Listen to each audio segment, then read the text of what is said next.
Let it ride. Fuck it. Let's just record and see what happens because, we technically didn't even start yet. Like our show didn't technically start. Last week was our Ashcan episode. It's the issue that we hand out to people in the little Ashcan that has no color. We print it out on cheap newsprint. Maybe like 3 people will actually read the fucking thing. And so now this is the actual first issue if we're going by comic speak. So this is the one that counts, so I better not mess this up? Yes, this is the one. We're live. This is the one that matters. The pressure's concerning. That's all I'm going to say right now.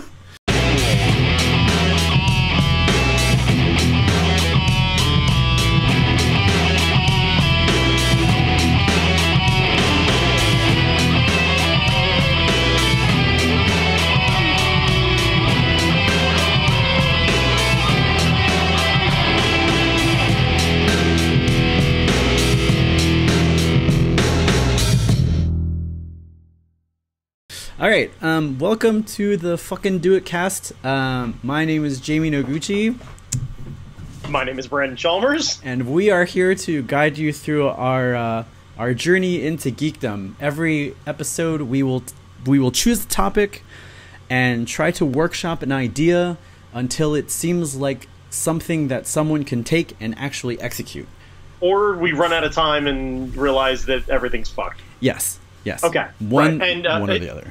Just in case you hadn't seen the episode 0 of it, just to clarify, neither myself nor Jamie Noguchi hold any sort of real degree of expertise in anything. No. So, wait, hang on. I would play caveat. When it comes to eating Korean barbecue, I believe you and I are really good at that.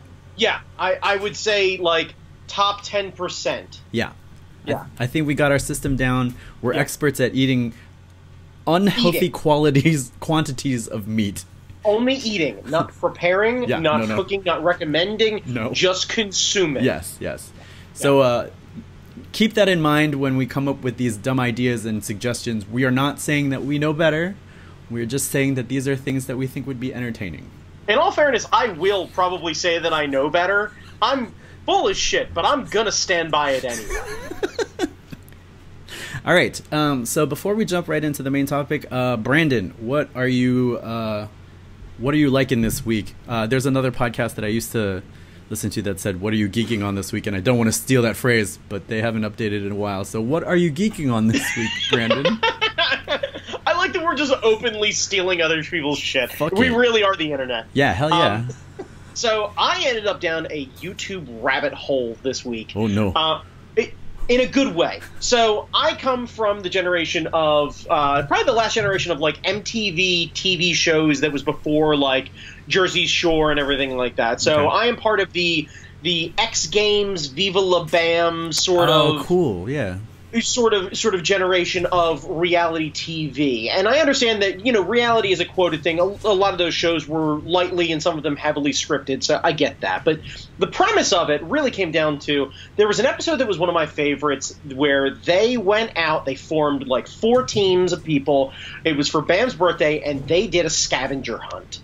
And I have been hell-bent on this idea of grabbing the Art Fight crew together, putting us into teams, handing us essentially just a book, and just sending us out on the scavenger hunt and like breaking the things up in like challenges or creations or whatever it is, because the majority of us involved in Super Art Fight are artists in our own right or capable humans able to do weird human tricks. Weird human tricks is definitely probably the best definition of what we do. True.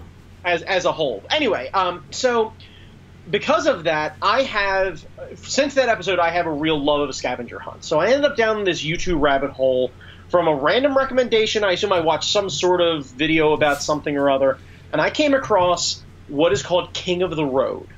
King of the Road is a scavenger hunt sponsored by Thrasher magazine. Thrasher is the premier skate magazine and has been for quite a few years.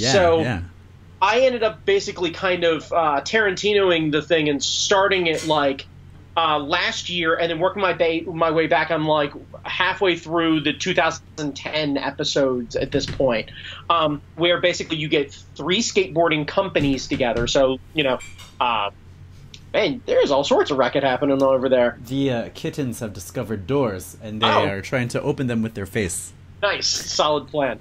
But yeah, so like, you know, your birdhouses, your Etnies, your whatever it is, like your major skate companies, they basically get their teams of crew, and, you know, 6 or 7 dudes, and they each get in their own individual vans, and they basically crisscross the United States, heading to different cities over a 2-week period, doing essentially like special tricks, jokes, pranks, random things, and completing what they call the Bible.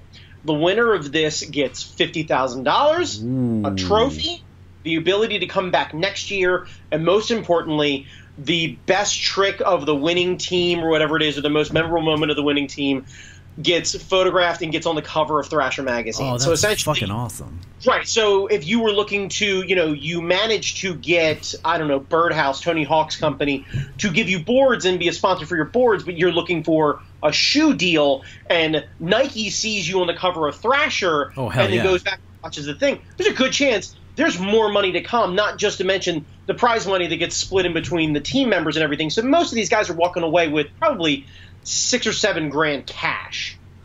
How long did you say the scavenger hunt goes for? The older ones are 2 weeks. The more recent ones are just 1 week. Wow. Yeah. That's kind of awesome. Right. So like you're talking like start in like the one that was 1 week was like mostly California. So it was like random bits of California. They did head to Reno. So like one of my first episodes getting into it was like the team had a challenge of get married.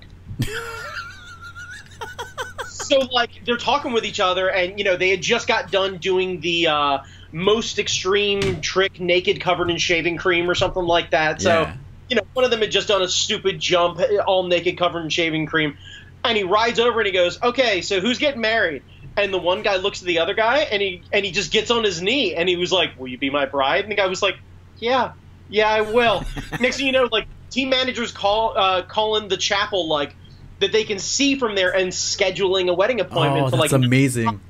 And what starts off as like a prank between the two of them, because the guys are like, oh yeah, you know, and it's of course between two of the male skaters, and the guys are like, oh yeah, we'll just get it annulled, no big deal, yada yada yada. And they get there and they start to go through the ceremony, and everyone starts welling up and like gets super fucking emotional. So like when they actually kiss each other, there's this really like uplifting moment, and you turn back and you see the team lead, like the team coach or whatever it is, and he's this dude who like runs a skateboard company, and he's in his like late 40s, whatever. He's fucking crying. Oh my god! He was like, "That's the most beautiful thing I've ever seen. The love between two skaters coming together to accomplish a task. That's the best definition of marriage I've ever heard." Right? Yeah.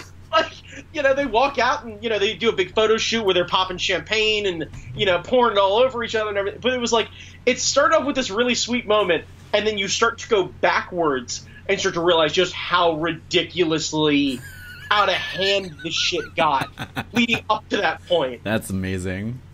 Are they still together? Do you know if they're still together, or did they get it annulled? I don't know if they're still together or not. So that I will check back. That was the first episode of the new one that I think Vice actually took over the series now. So, like, they're much better filmed. It's less about the skating, more about the story of everything. Yeah.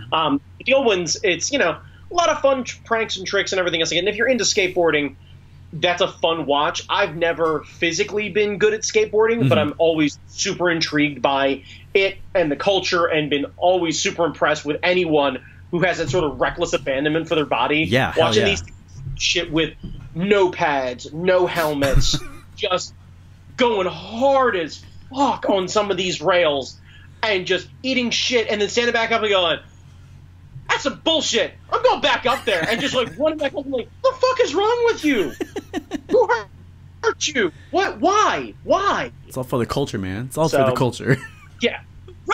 Right. Well, I realize for that, it's pride among your teammates and the money. Oh, yeah. So, it's a whole different animal. We're getting a poor connection notification, at least on my end. So if I start to break up, I apologize. I blame Jamie, the internet. What are you geeking at? So you mentioned last week a show on History Network. I also have a favorite show of mine that I've been watching on the History Network called Forged in Fire.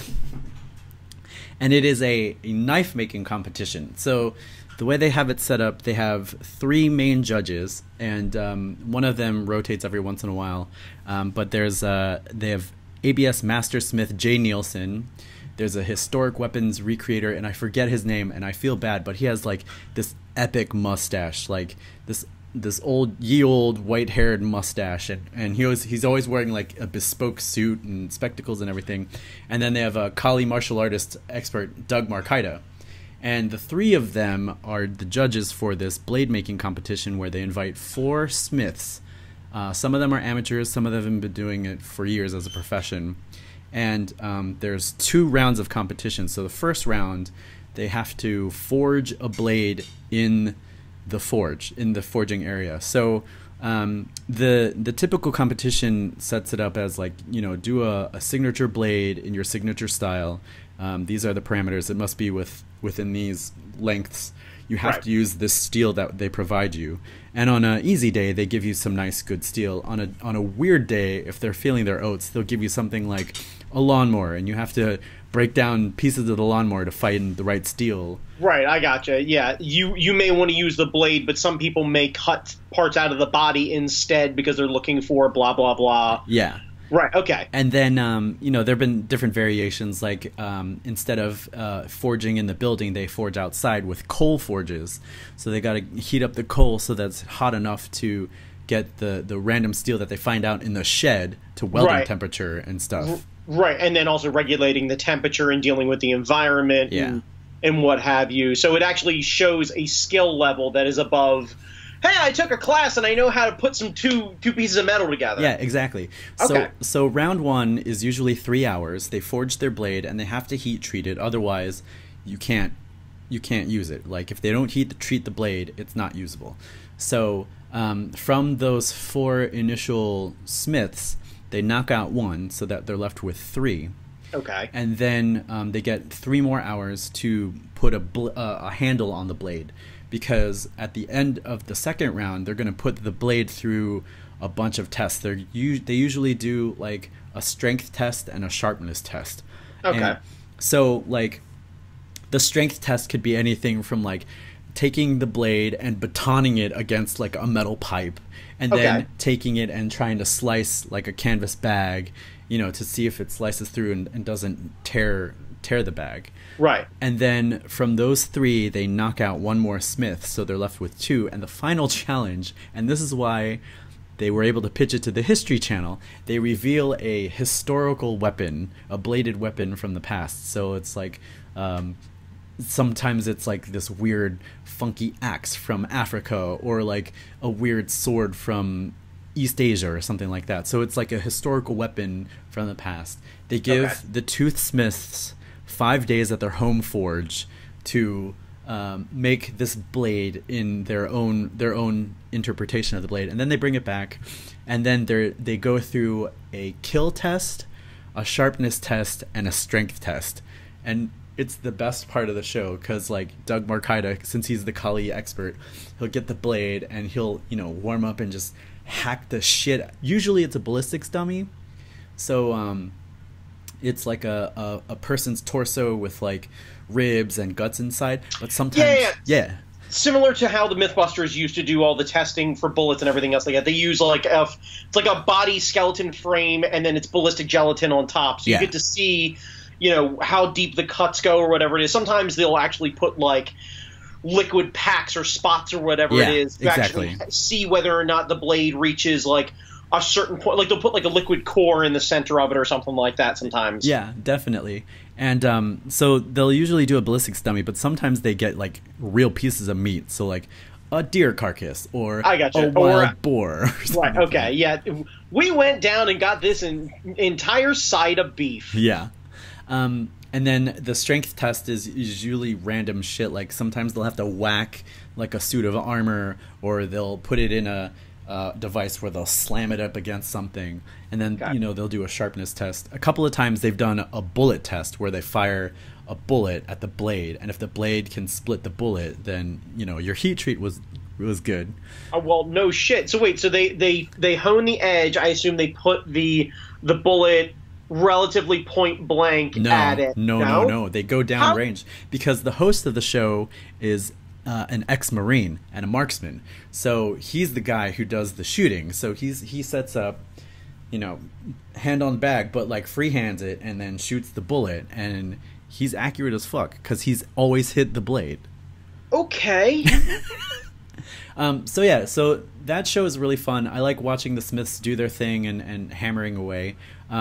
Aside, they did another show called Forged in Fire, Knife or Death, which is a chopping competition hosted by former WCW undefeated champ Goldberg. Of course, yeah. A man not actually known for chopping fucking anyone, by the way. Yeah. And so they do a bunch of rounds of like, I don't know if you've ever watched knife competitions on YouTube, no. But they have various stations set up and you have to chop through it with your blade. And so they have... I watch a lot of infomercials, Jamie, so I understand the idea of like whatever the fuck, Chef Tony or whatever he was, where he would like, he'd go out and he would saw a piece of wood or something like that, and then he'd turn the blade over, and then he'd take a tomato, and then he'd throw it at it, and it would split in half in slow motion. And then he's like, can you do that with your knife in your kitchen? I bet you can't. More importantly, I bet you won't. And it's like, fuck you, you condescending little stereotype. You don't know me. I got a knife. I got some fish. Fuck it. Right, yeah. Yeah, you and the dude who used to try and sell me that weird gazelle piece of exercise equipment with a stupid fucking ponytail. Yeah. Yeah. So watching Bill Goldberg talk about knives and the way it's amazing. It's hysterical. I hope that Bill Goldberg's actually a knife expert and I wasn't aware, because I feel like there's probably some sort of subcommunity, like if not, there's some sort of subcommunity on like Reddit or something like that sounds like is just picking him apart, like anyone who goes on a gun rant about something but doesn't understand firearms, and you just watch all these firearms experts just go, well, actually, and they just get super, like, fedora rocking, neckbeard wearing nerd on them about the specifics. You know there's got to be some sort of, like, former Chesapeake knife and tool manager douchebag who's doing that shit. I would love to see that, because I relish in people having passions about stuff and then shitting on people who don't know what they're talking about. I love it. I fucking love it. But I'll leave you with one last bit. My favorite part about Forged in Fire is Doug Marcaida, because he's a great personality. He's really funny to watch. He's got great moves when he's cutting stuff. And after he does the kill test, he'll describe how the blade felt in his hand and how well it moved through whatever piece of meat or carcass he was cutting. And then he'll turn to the contestants, and if the blade makes the kill test, he says it will kill, and it's the greatest thing ever. Like, he's become a meme in this. The fans of the show, they have like shirts and everything, and it's great. Oh man.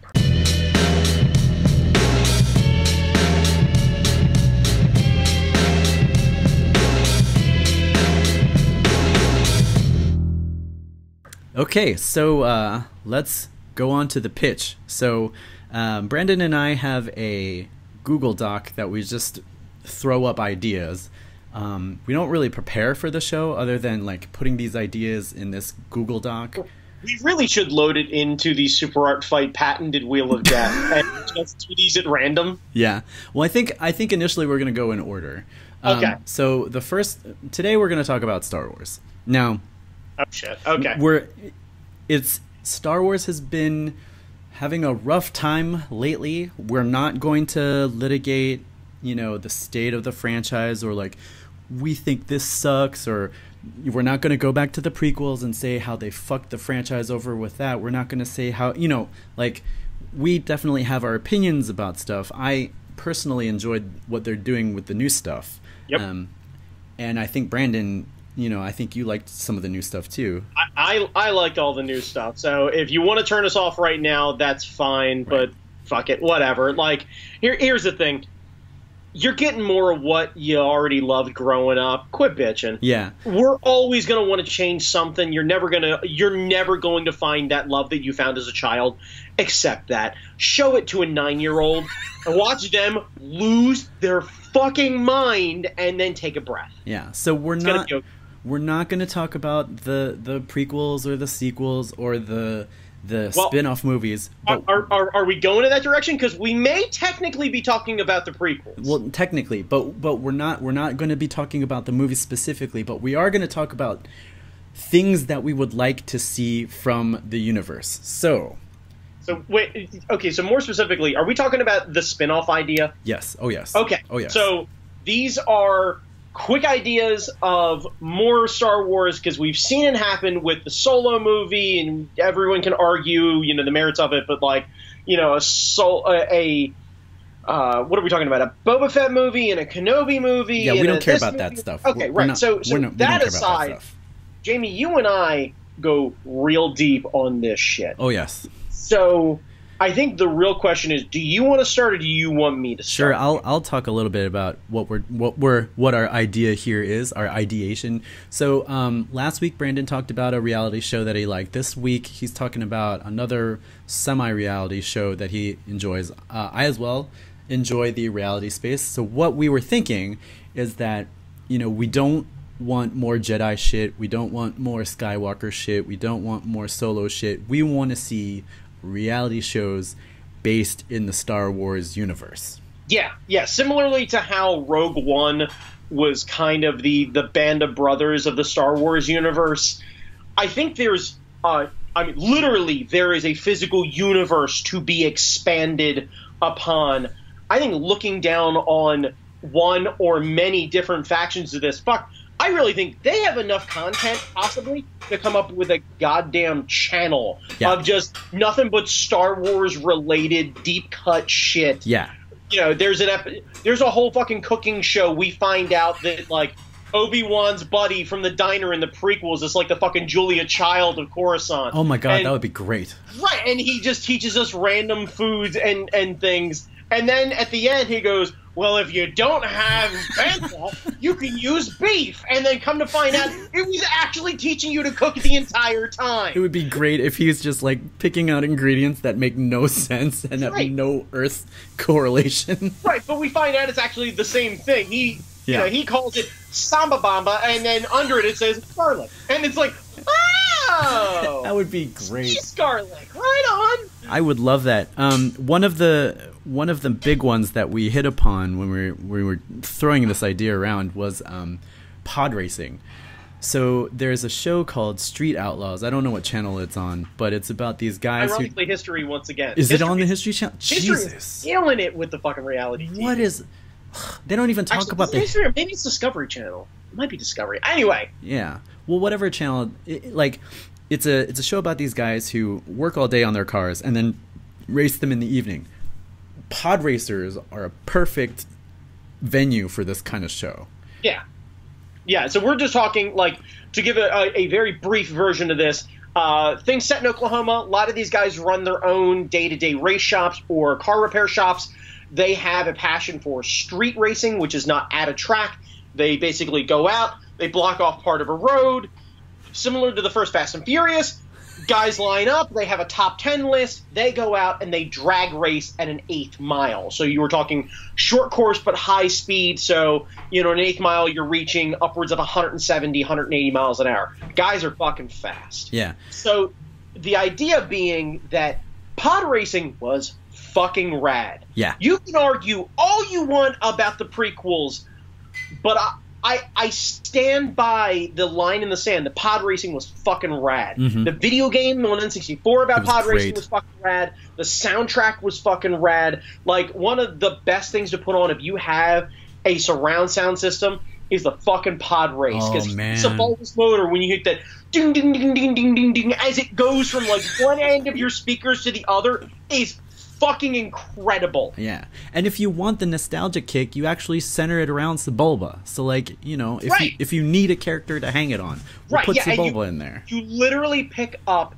right after the race where he got beat by Annie. Therefore, All the fucking Skywalkers are gone. Yeah. We never go back to the mom. Mm-hmm. Ever. Nope. Ever. She doesn't hang out and work in the concession stand. We don't go back to Watto's place. We avoid all the fucking stereotypes we want. We take the pre-existing list of racers that's in that Star Wars video game, and you start doing a story where obviously they race each other, they know each other. They all have to have their own teams and crews. Do they join together by species? Do they join together by culture? Or are they all bound together by the love of going fast? Family.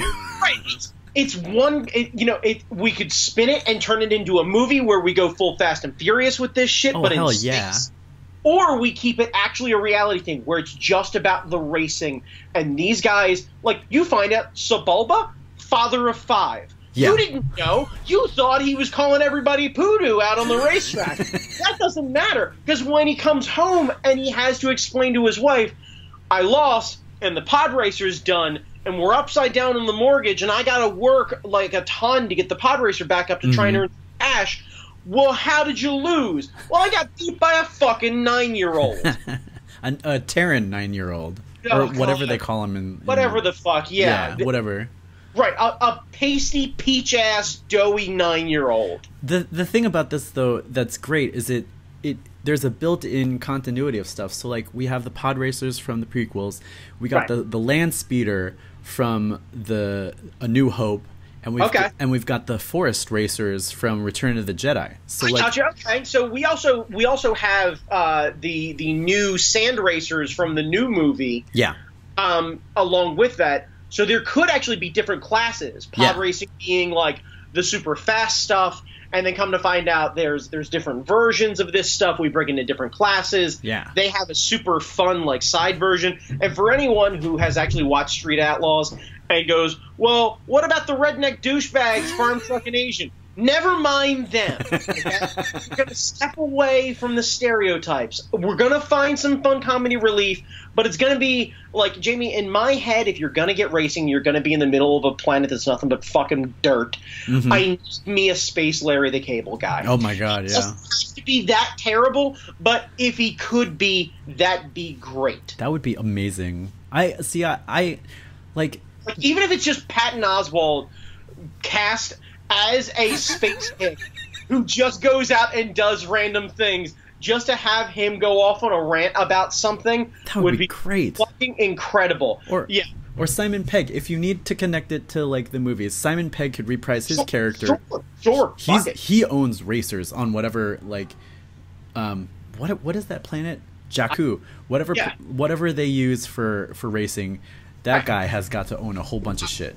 Well, also, we're assuming that Tatooine is the only planet that has pod racing. Like, somehow they're the only ones who figured it out. That's some bullshit. Yeah. And much like Street Outlaws, where they're all in Oklahoma City, and then all of a sudden someone comes in from Louisiana. Your Kai Kelly comes in from Dagobah, right? From the southern small planet, and he's ready to fucking go, and we get ourselves a Planet v Planet brawl. They throw down with each other. Yeah, I'm telling you right now. The pod racing show, and I understand it's a 1-for-1 ape of a reality television show. I don't fucking care. We made it clear we're just going to steal ideas. Yeah. And 2, if it ain't broke, why the fuck am I going to try and fix it? Yeah. We're workshopping ideas that will work. Yeah, I mean, not trying to come up with a whole new thing. Yeah, I get it. People watch Street Outlaws. There's like a couple of different seasons. There's like a whole Ohio version. There's a couple different versions. Yeah, they've got spin-offs now of different cities that are going on. Yeah. They're not nearly good. But yeah, I think we could go into this. I think it could go multiple different directions. But we explore the vehicles of it. Yeah. Like, you could do an entire vehicle-based Star Wars thing where, like, you find out that, like, and I haven't seen Solo, but, we find out that the Falcon, got this and that, or there's a rival Falcon. I find it incredibly hard to believe it's the only fucking version of that ship in the galaxy. Mm-hmm, mm-hmm. Like, it's not a fucking one-off hot rod. It's a fucking Honda Civic. So there's got to be more of these things. There's a fucking ton of X-Wings. Yeah. Somebody had to have made more of this gigantic family dinner plate ass cruiser. I think there's also got to be people in the Empire, like rich dudes who are like using their parents' money, who are tricking out TIE fighters somewhere out in the sticks, just like racing them. Yeah, I want to see a TIE fighter with underglow. That's all I'm saying. Oh, dude. Custom paint jobs. Dude. Like, we got to see it with Pose, where you got that pumpkin-ass looking one with the black and orange. Yeah.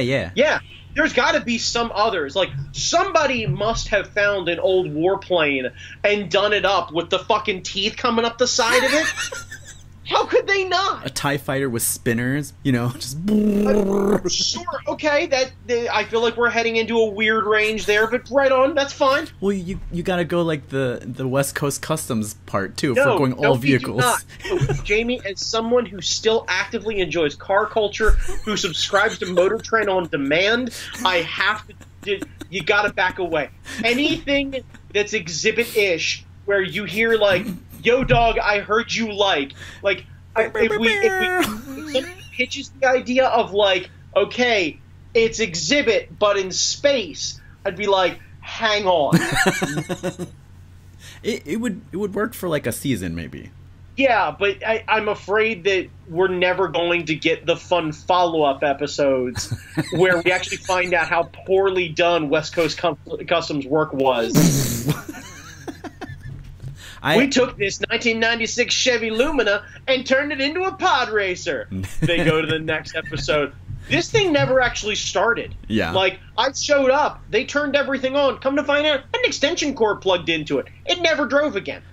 But I think in general, though, I think extending the universe that way would give the fans something else to bitch about. Because, like, everyone who's complaining about Star Wars now is like, oh, this is the way it should have been written. This is the way it should have been written. This is the way it should be written. Something like this would get the fans bitching about other stuff, like that converter didn't work that way, or like, this kind of thing. Like, it would kind of refocus the nerd rage into something more positive, I feel. Dog the Bounty Hunter. Yeah. But Bosk. Yeah. I mean, it just writes itself. It writes itself. We follow Bosk going through and hunting people down, and we come to find out he's the former ice-smoking, incarcerated redneck Hawaiian of the galaxy. Hey there, brother. Yeah, we find out Boss says brother a lot. He started weirdly enough in the mountains. He's got a bunch of kids by somebody else who's we're gonna learn about Bosk's entire culture. Yeah, I'm there. I'm for it. I'm for it. We basically, I think the premise has to be, Jamie, across the board. Whatever the thread is of what you do or what you're into that you dangle into the universe, we pull on that thing, cable knit sweater, and it just unravels into an entire show that we just watch. Yeah, because the movies aren't going to sustain the culture. Like, if we're going to get Star Wars until we die, we need, like, the deep cuts. And I feel like this is a great way to do that. Yeah, because I'm curious how many fucking Skywalkers there really can be. Yeah. So, and tricked out pod racers. That's marketing. Toys up the wazoo, man. It might sound silly to start with the car culture, but I think if we use Fast and Furious as any sort of guide, you always start with the car culture. Always with the cars. Always. Yeah. Always. And then that'll lead into, like, the bounty hunter stuff, but also, like, you'll have a David Attenborough version of it where we study the creatures of everything. Yes! Yeah. Holy mother... Yes. Yeah. Yes. Yep. Yeah. It just... Honestly, if we just actually drag some sort of, like... I think it's got to be... Maybe it's actually just Simon Pegg. Not Simon Pegg in an outfit or anything else like that. Just fucking Simon Pegg. And we just... drag him to a new planet, and we put him in front of the thing, and he just flips the fuck out, just scream, the fuck is that? Why does it have 6 titties? Why does it have blue milk? How does it move around? Yeah. What is it? Why is that weird hairy man milking it for some reason and then looking lovingly back at someone? What is going on? Yeah. That's what I wanted. That's actually why I was so sad when the Avatar sequels were announced, because it wasn't that. Because the world that James Cameron created with all those creatures was much more interesting than the story. And if we got like a David Attenborough thing, like exploring the geosphere of Gaia with all the creatures and the animals, yeah, I would watch that for like hours. Yeah, hours. Yeah. I think what we need is like Planet Earth from Discovery Channel, but with other actual planets. Yes, I'm there for it, and I think that will help sustain Star Wars, and it will merchandise the shit out of it because people will buy those box sets. Yeah. I mean, yeah. Right. I don't know. Who do we yell at? Disney? Is that who we yell at right now? Disney, Kathleen Kennedy. Yeah. Okay. That's who this is for. Right on. Okay. So when we get the cease and desist from the fine people at the House of the Mouse, yes. I know we've hit it too much on the head. All right. Well, we could go on and on, and we will, but I think this is a good stopping place. Yeah. We actually have an official website now. Oh shit! This is one of the pulling the curtain back a little bit. This is one of my favorite parts about doing anything with Jamie Noguchi, where he's like, "We should do a fucking podcast of this shit." And I'm like, "Yeah, cool. What are you thinking?" And all of a sudden, you're like, "Oh yeah, I figured out how to do this." And then we got a logo. We got by the way, the logo, the theme song, the website, all of these things. All I do is shout into the void. I carry no capability on any of this stuff. This is all Jamie Noguchi's hard work. I will never take responsibility for Jamie Noguchi's hard work. He's a bazillion times more talented than I am. Well, thank you. Everything. Well, we have a website. It's fuckingdoitcast.com. If you don't feel like typing that into your browser, you can do fdicast.com, which will resolve to fuckingdoitcast.com. We have an email address, so if you have topics that you wish us to workshop or ideas that you want us to shit on and try to make it unshitty, you can write us at info@fuckingdoitcast.com. And when we get sponsors and do sponsor reads, I want you to do it in your Balmer Brandon voice. Oh yeah. Yeah. So wherever you see this, if you have suggestions of things you want us to talk about, hit us up in our socials. Where can people find you? At Balmer Brandon on Instagram, at Brandon Chalmers on Twitter, Brandon Chalmers on Facebook. Just hit me up. A lot of you will probably basically you type my name into somewhere, you're gonna find me. If you can't find me, go to superhardfight.com. You can find me through that.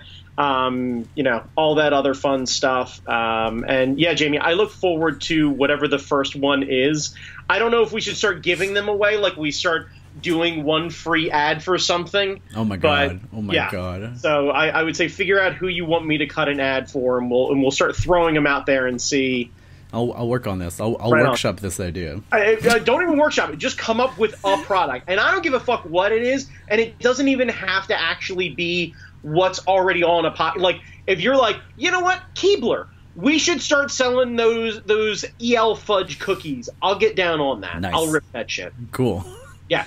All right, and you can find me just Angry Zen Master on Twitter. It's easy to find me.